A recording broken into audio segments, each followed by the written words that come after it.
आत्म संयम योग का वर्णन है।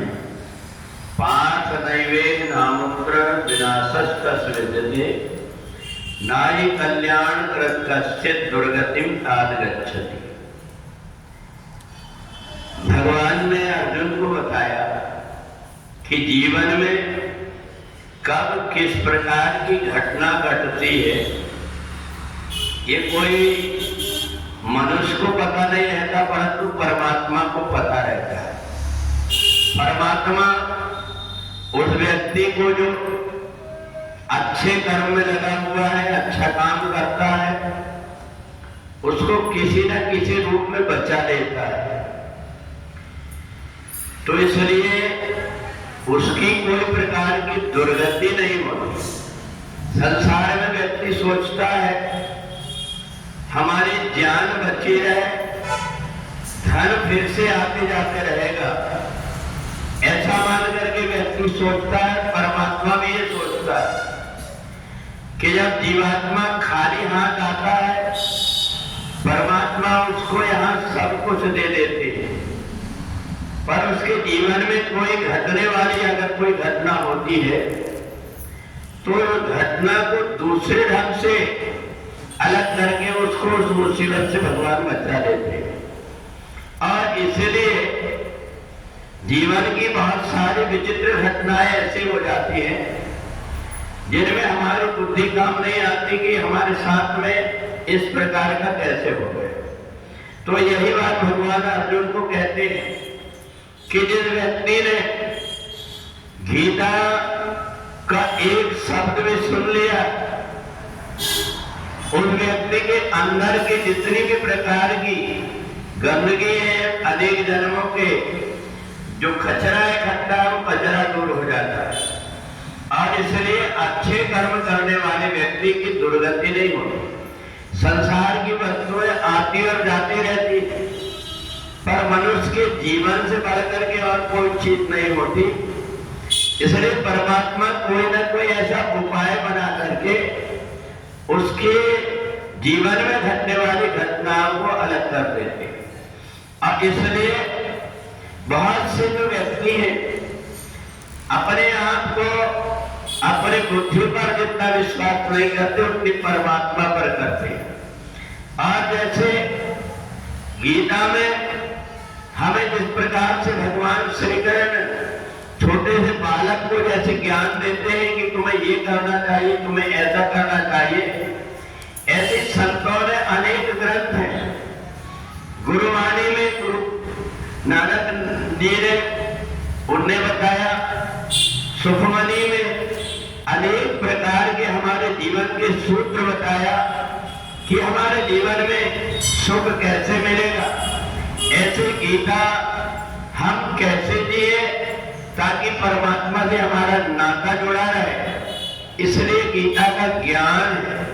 तो जो भी व्यक्ति जीवन में इन ज्ञान को अपने आचरण में ले आता है, उसका जीवन सार्थक हो जाता है। जितनी भी प्रकार की बाहरी चीज है, ये सब परमात्मा की कृपा से ही मिलती है।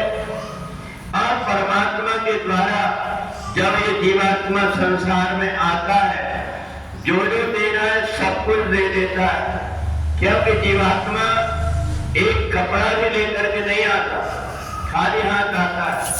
और उसको परमात्मा जो कुछ देते सब यही के छोड़ करके जाना पड़ता है। फिर उसमें परमात्मा को जो उपयोग करना रहता है, अगर जो परमात्मा के आश्रित होकर के रहता है तो परमात्मा जैसा चाहते उनकी राजी में वो सोच लेते हैं कि इसमें कोई ना कोई प्रकार का हमारा हित ही है। क्योंकि जब परमात्मा सारे संसार की चिंता करता है, हमें केवल अपने आप की चिंता रहती है, पर परमात्मा को सारे संसार की चिंता रहती है।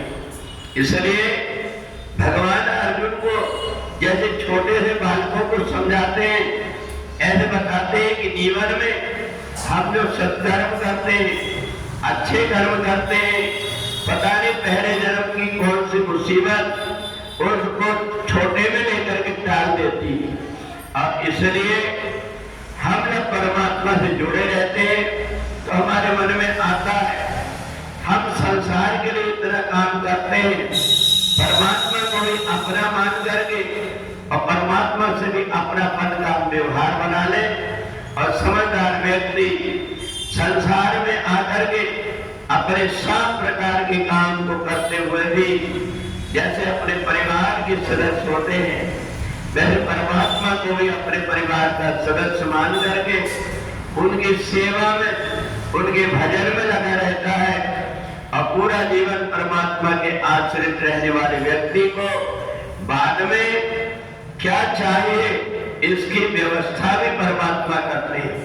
अगर हमें यहाँ आकर के अपने आप को नहीं संभाल पाते तो हमारे अंदर दुर्गुण आ जाते हैं, कई प्रकार से हमारी बुद्धि भ्रमित हो जाती है।